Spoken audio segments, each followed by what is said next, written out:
Hi, everyone. In this video, we're going to practice English in a fun and interactive way. Are you ready to improve your pronunciation, rhythm, and listening skills? Let's get started. Today, I'm going to share an interesting and funny story about someone's vacation in London. But before we dive into the story, let me explain how you can use this video to practice English effectively. We'll use a technique called shadowing. Have you heard of it before? Shadowing is a simple but powerful method for improving your English. Here's how it works. First, you'll listen to me as I read the story. Then, you'll repeat after me, copying my pronunciation, tone, and rhythm. You can also read the text on the screen to help you follow along. Don't worry if it feels a bit challenging at first. It gets easier with practice. Shadowing helps you sound more natural in English and builds your confidence when speaking. So, grab a notebook, get comfortable, and let's practice together. Remember, mistakes are part of learning, so don't be afraid to try. All right, now it's time to introduce the story.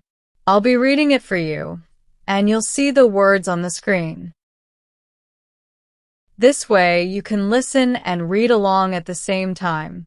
The story is about a funny mistake someone made during their vacation in London. I'll be reading this story that I've transcribed for you, and I'll do it in a clear and natural way, so you can easily follow along. Pay attention to the words and phrases I use, because we'll review them together later. I promise you will learn a lot along the way. Now, let's dive into the story. I arrived in London this week. It's my first time in the city, and I'm so excited. Everything feels so new and interesting.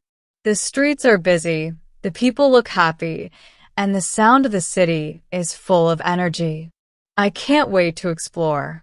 After a long flight, I finally reached my hotel. It's beautiful, with big windows and a view of the River Thames. I walk to the reception desk and give the receptionist my name. She smiles and says, "Welcome. Here's your key card. Your room is number 207. Have a great stay." I smile back and say, "Thank you." Then I take my suitcase and head to the elevator. I press the button for the second floor and the elevator doors open with a soft ding. The hallway is quiet and smells fresh, like flowers. I find room 207, swipe my key card, and the door unlocks. The room is cozy and clean. There's a big bed with white pillows, a desk by the window, and a small table with 2 chairs. I unpack my things, take a quick shower, and then go out to explore the city. London is amazing. I see Big Ben, Buckingham Palace, and even take a ride on the London Eye. By the end of the day, I'm tired but happy. I can't wait to get back to my hotel room and rest. But little do I know, something unexpected is about to happen. When I return to the hotel, it's already dark. I'm sleepy and just want to lie down. I take the elevator to the second floor, walk down the hallway, and find room 207. I swipe my key card, and the door unlocks. But as soon as I walk in, I notice something strange. There's a suitcase by the bed, and it isn't mine. I think. Did I leave my suitcase there? Then I see clothes on the chair. Wait a minute, I whisper to myself. I didn't leave clothes there. I look around the room. The shoes by the door aren't mine either. My heart starts beating fast. Am I in the wrong room? I think. I look at the key card in my hand. It says 27. No, this is my room, I tell myself. But something doesn't feel right. Suddenly, I hear a noise. The bathroom door is opening. My heart almost stops. Who is in there? Is it the hotel staff? Is it another guest? A man walks out of the bathroom. He looks just as surprised as I feel. He freezes, holding a towel in his hand. Then he says, "Who are you? What are you doing in my room?" I'm so embarrassed. My face turns red. I stutter. I think I'm in the wrong room. The man raises an eyebrow. "This is room 207, he says. "Yes," I reply, holding up my key card. "Look, it says 207. The man walks closer and shows me his key card. It also says 207, but then he points to something on the card that I haven't noticed before. It says third floor. My jaw drops. I'm on the second floor. I've gone to the wrong floor by mistake. I'm so sorry, I say quickly. I didn't mean to come into your room. The man laughs. It's okay, he says. Just make sure to check your floor next time. I apologize again and run out of the room as fast as I can. My face is so red, I feel like a tomato. I go back to the elevator and press the button for the third floor. My hands are shaking a little. I can't believe I've made such a silly mistake. When I get to the third floor, I walk down the hallway and find the real room, 207. I swipe my key card and the door unlocks. This time, everything is exactly as I've left it. My suitcase is by the bed, my clothes are neatly folded, and there's no one else in the room. I sit on the bed and start laughing. It's so embarrassing, but it's also funny. I imagine the man telling his friends about the strange person who walked into his room by mistake. I think to myself, this is a story I'll never forget. It's a lesson to always double-check your room number and floor. That night, I can't stop thinking about what has happened. What if the man hadn't been so nice? What if he had called security? I feel lucky that everything turns out okay, but I also learned something important. Mistakes happen to everyone, and sometimes they can lead to funny stories. I decide that instead of feeling embarrassed, I'll laugh about it and share the story with others.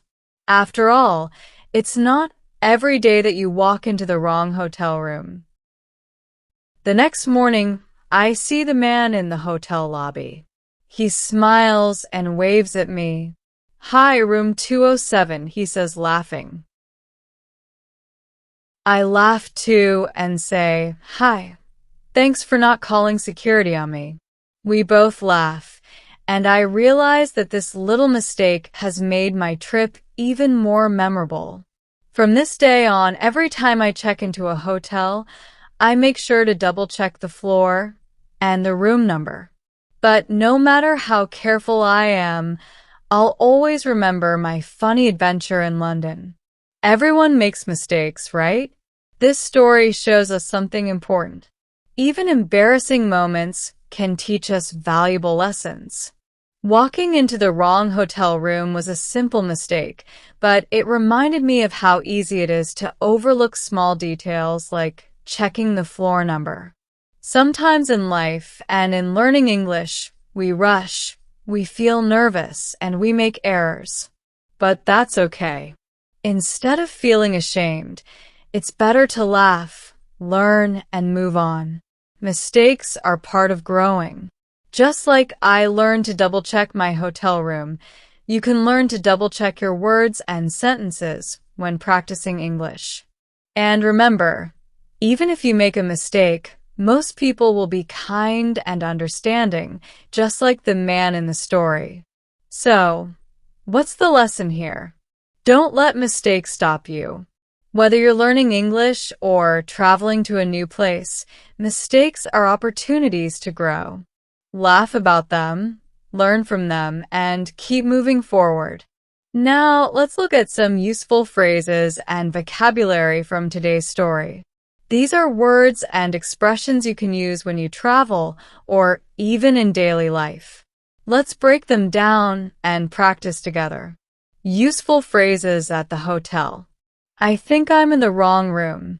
Use this phrase if you realize you made a mistake and entered the wrong place. Repeat after me. I think I'm in the wrong room. Example. I told the man, I think I'm in the wrong room. I'm so sorry. A polite way to apologize when you make a mistake. Repeat after me. I'm so sorry. Example. When I realized my mistake, I said, I'm so sorry. What are you doing here? A question you can ask someone if they are in the wrong place. Repeat after me. What are you doing here? Example. The man asked me, what are you doing here? Vocabulary for hotels and rooms.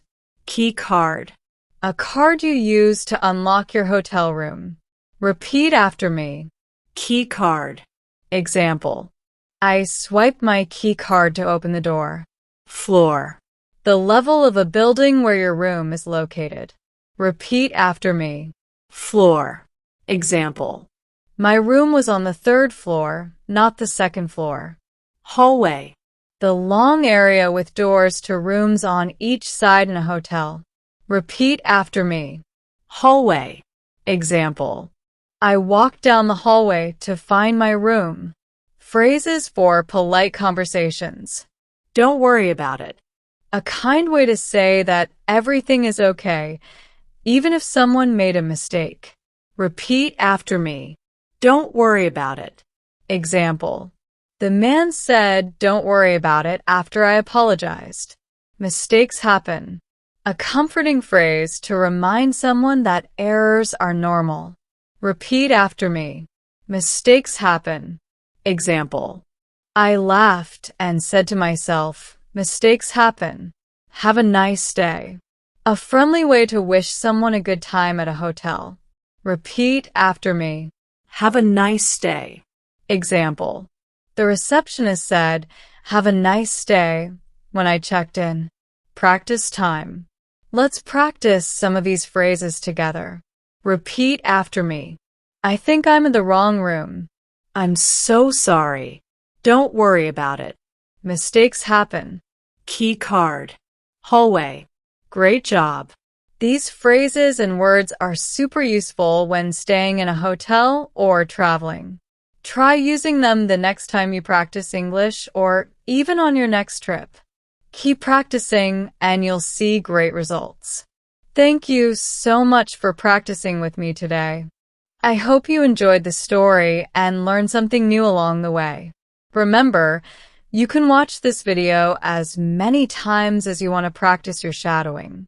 The more you repeat the story, the more you'll improve your pronunciation, rhythm, and confidence in English. If you found this video helpful, please give it a thumbs up and share it with your friends who are also learning English. Don't forget to subscribe for more fun and practical lessons like this one. Before we go, let me leave you with this. Mistakes are a natural part of learning, not just in English, but in life. So, don't be afraid to make them, laugh about them, and keep moving forward. See you in the next video, and as always, happy learning!